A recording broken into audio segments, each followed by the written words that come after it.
And I beheld another beast coming up out of the earth, and he had 2 horns like a lamb, and he spake as a dragon.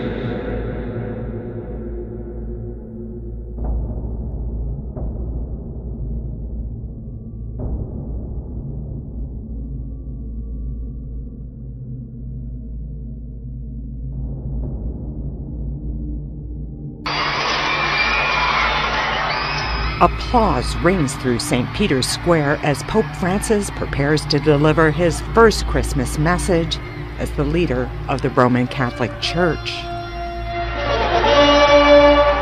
He decried the cost of war and called on atheists to unite with believers of all religions to work for peace. He spoke of Syria and other countries engulfed in conflict. Continuiamo a pregare. Let us continue to ask the Lord to spare the beloved Syrian people further suffering, and to enable the parties in conflict to put an end to all violence and guarantee access to humanitarian aid. He noted that people of other religions are also asking for peace, and departing from his prepared text, he urged atheists to join forces with believers.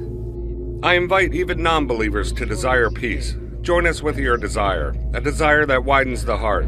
Let us all unite, either with prayer or with desire, but everyone for peace. The thread running through the message was that individuals have a role in promoting peace, either with their neighbor or between nations. He wrapped up his message wishing everyone a Merry Christmas. Buon Natale a tutti.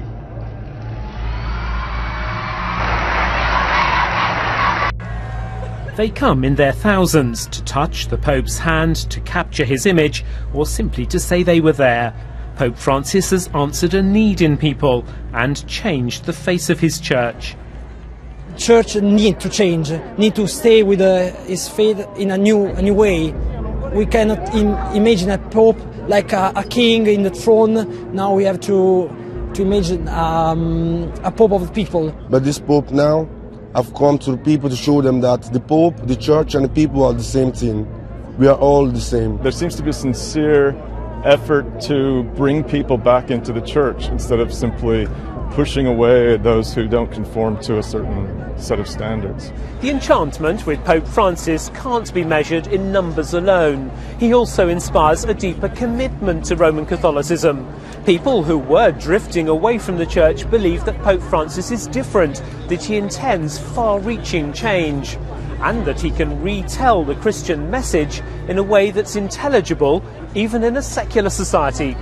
People have warmed to a Pope who shuns his lavish apartment and regal clothes, travels in a small car and makes his own phone calls. Sister Teresa was called by the Pope at her school near Naples. My mobile rang. I saw a very long number. A voice said, "I'm Pope Francis." And I said, "You must be joking. I don't believe it." He laughed and said, "I am Father Bergoglio."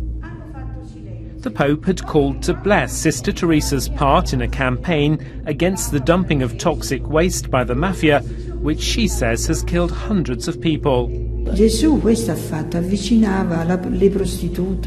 does what Jesus did, getting close to prostitutes, to sinners, saying, "I've come for those who need it, not for the healthy." He doesn't just speak the gospel, he lives it.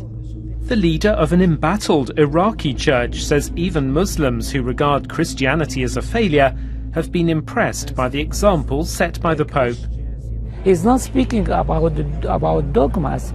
He's speaking how to be a good human being, and this kind of message is attracting many people. Just 9 months ago, the Vatican was besieged by talk of mismanagement and corruption, and the scandal of sex abuse.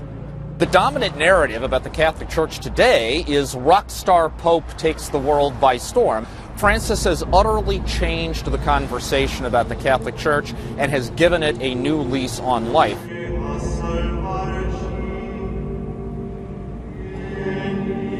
Even Catholics say the Church's former focus on rules alienated them. Francis's message of love and compassion is one even non-believers are ready to hear. Robert Pigott, BBC News, Rome.